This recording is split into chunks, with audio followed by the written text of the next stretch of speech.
नमस्कार फ्रेंड्स, मैं Lakhwinder Singh Vivekanand career point YouTube channel पर आप सभी का स्वागत है।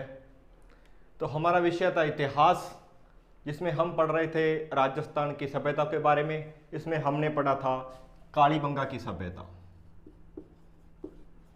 कालीबंगा की सभ्यता, इसकी खोज और इसके उत्खनन के बारे में हमने पढ़ लिया था।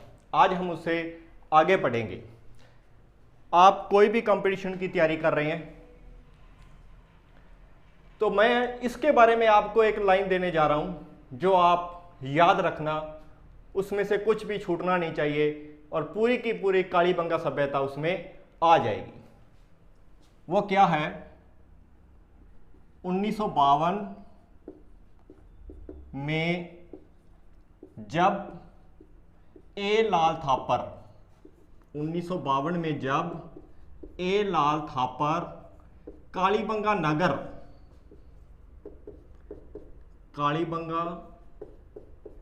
ऊंट से दोहरे खेत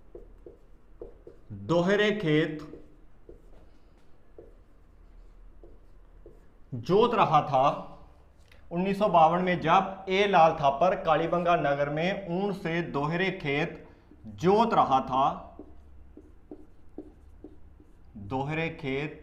जोत रहा था,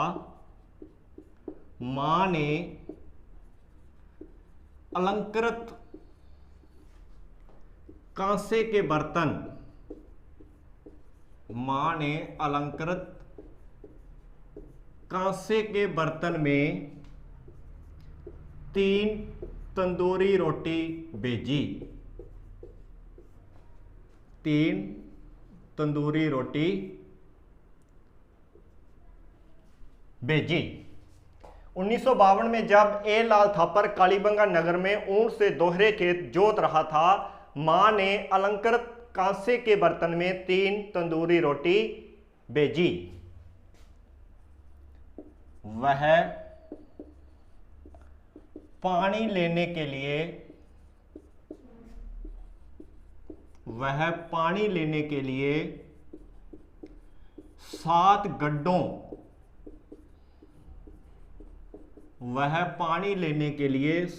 गड्ढों वाली सीढ़ी से कुएं में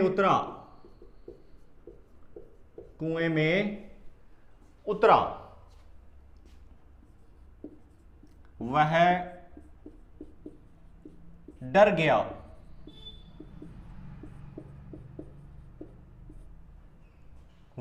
गया, हिल गया। ऊंट हाथी नजर आने लगा।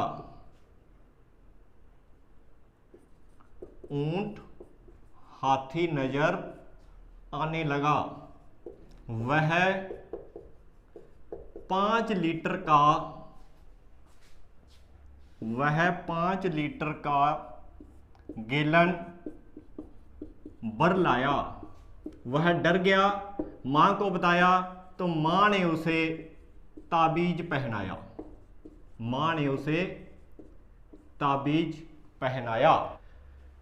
तो ये वो लाइन है जिसमें पूरी की पूरी कालीबंगा सभ्यता है।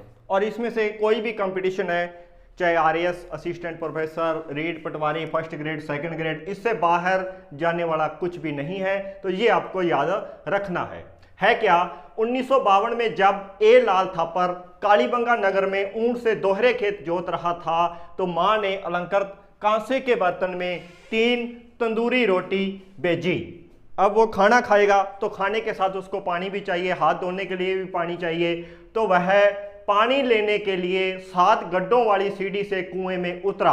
अब वो नीचे उतरा तो वो डर गया, उसकी आंखें चुंधिया गई। तो ऊंट भी उसको हाथी नजर आने लगा, लेकिन वह 5 लीटर का पानी का जो गैलन था ना उसके पास, वो 5 लीटर का गैलन भर ले आया। जब उसने घर आके मां को बताया तो मां ने उसे डर लगने की वजह से उसे ताबीज पहनाया।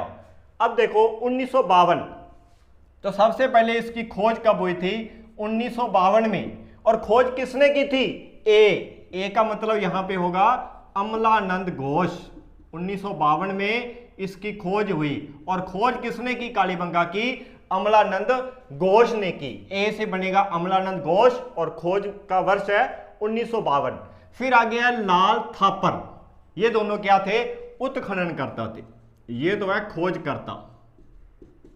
खोजकर्ता और लाल और थापर ये दोनों क्या है?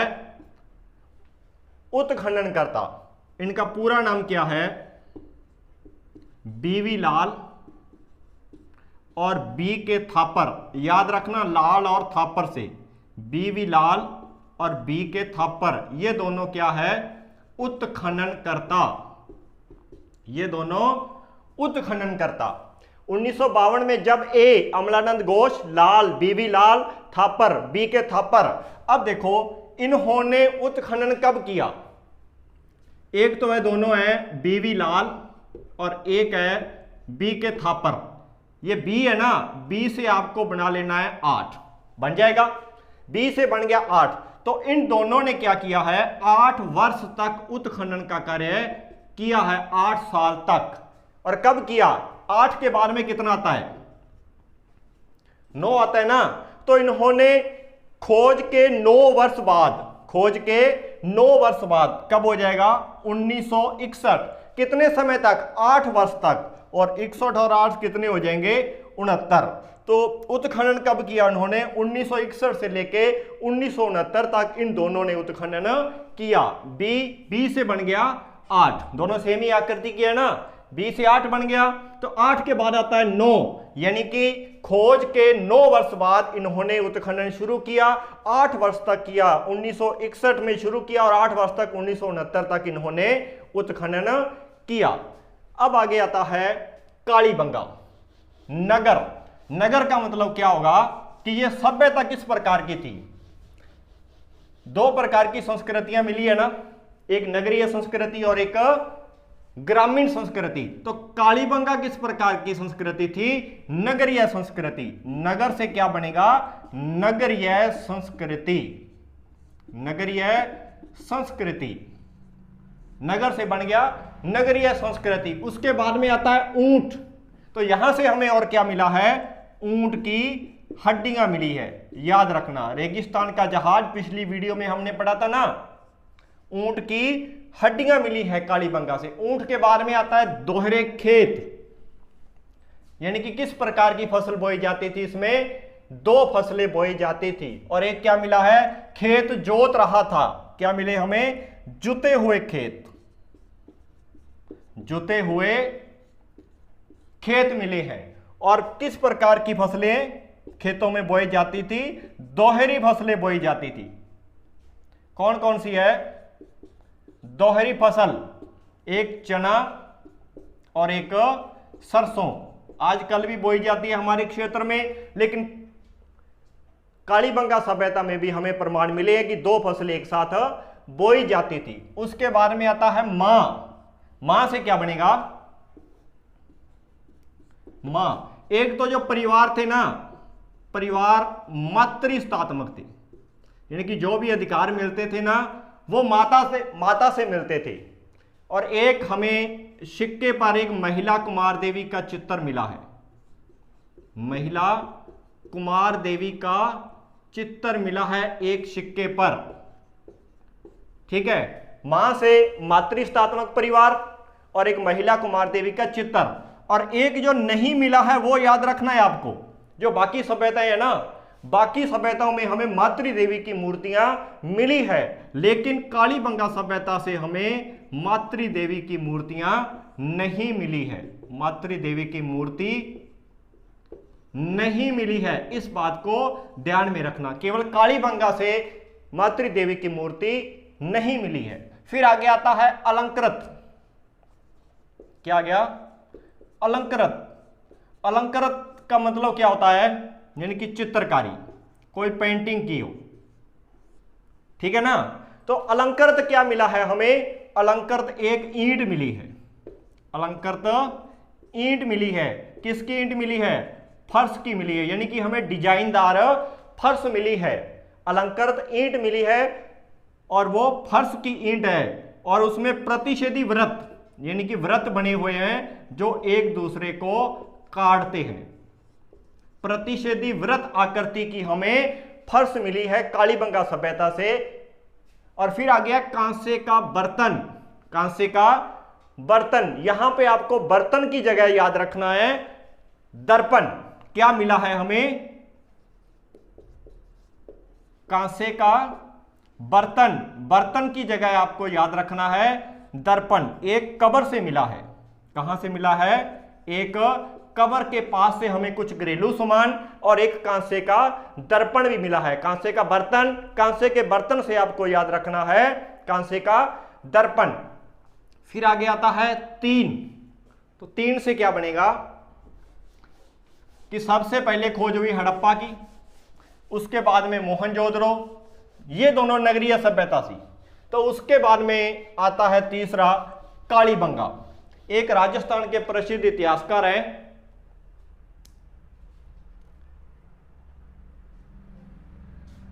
डॉक्टर दशरथ शर्मा। डॉक्टर दशरथ शर्मा, उन्होंने क्या कहा है? उन्होंने कालीबंगा सभ्यता को, जो सिंधु घाटी सभ्यता है ना, उसकी तीसरी राजधानी माना है। उसकी तीसरी राजधानी, एक हड़प्पा होगी, एक मोहनजोदड़ो होगी और तीसरी कालीबंगा होगी। सिंधु घाटी सभ्यता की तीसरी राजधानी माना है डॉक्टर दशरथ शर्मा ने। तीन से हो गया तीसरी राजधानी। फिर आ गया तंदूरी रोटी। तंदूरी रोटी किससे बनेगी? तंदूर से बनेगी ना। तो हमें क्या मिला है यहां से? तंदूर के साक्ष्य मिले हैं। तीन तंदूरी रोटी भेजी। तो फिर आगे क्या है? वह पानी लेने के लिए 7 गड्ढे। अब 7 गड्ढों से क्या मिलेगा, क्या बनेगा? 7 अग्निकुंड मिले हैं हमें। किसके गड्ढे? अग्निकुंड के। 7 अग्निकुंड मिले हैं हमें। और फिर आगे क्या है? सीढ़ी। हाँ जी, हमने पढ़ा था ना, हमें 2 टीले मिले हैं। एक तो था दुर्ग टीला और एक था नगर टीला। जो दुर्ग टीला है ना, दुर्ग टीले से हमें सीढ़ी के साक्ष्य मिले हैं। किसके? सीढ़ी से। 7 गड्ढों वाली 7 से हो गया 7 अग्निकुंड और हमें सीढ़ी के भी साक्ष्य मिले हैं। और ये किससे मिले हैं? दुर्ग टीले से मिले हैं। कुएं में उतरा, कुआं, और हमें जो दुर्ग टीला है ना, उससे क्या मिला है? कुएं के भी साक्ष्य मिले हैं। फिर आगे आता है उतरा। उतरे से क्या बनाना है आपको? उतरा से बनेगा उस्तरा, कि उस्तरे जैसा हमें सामान मिला है। उतरा से बनेगा उस्तरा। फिर क्या है? वह डर गया। वह डर गया। तो जो 2 टीले मिली है ना, दोनों टीलों में जो भी लोग निवास करते थे वो डरते थे। किससे डरते थे? कोई जंगली जानवरों से डरते थे, कोई बाहरी जो लोग निवास करते थे उनसे डरते थे, वो उन्हें आक्रमण का भय था, तो वो डरते थे। डर के मारे उन्होंने क्या किया था? अपने चारों ओर सुरक्षा दीवार बनाई थी। तो क्या बनेगा? वह डर गया। तो वह डर गया से क्या बनेगा कि वो डरते थे।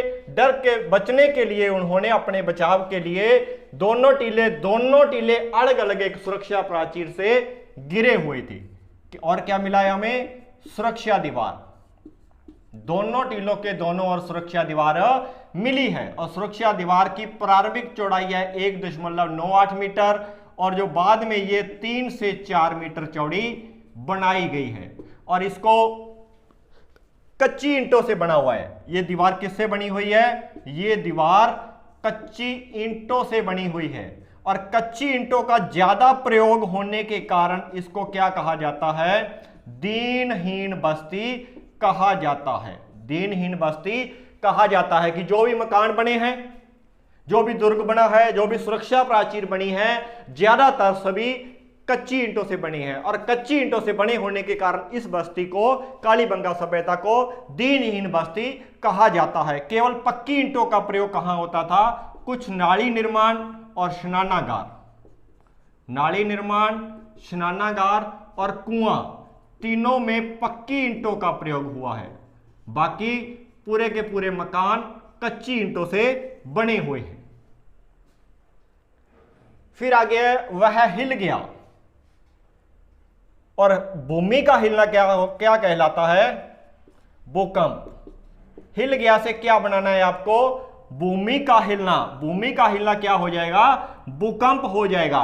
तो हमें क्या मिले हैं, कालीबंगा सभ्यता से भूकंप के साक्ष्य मिले हैं।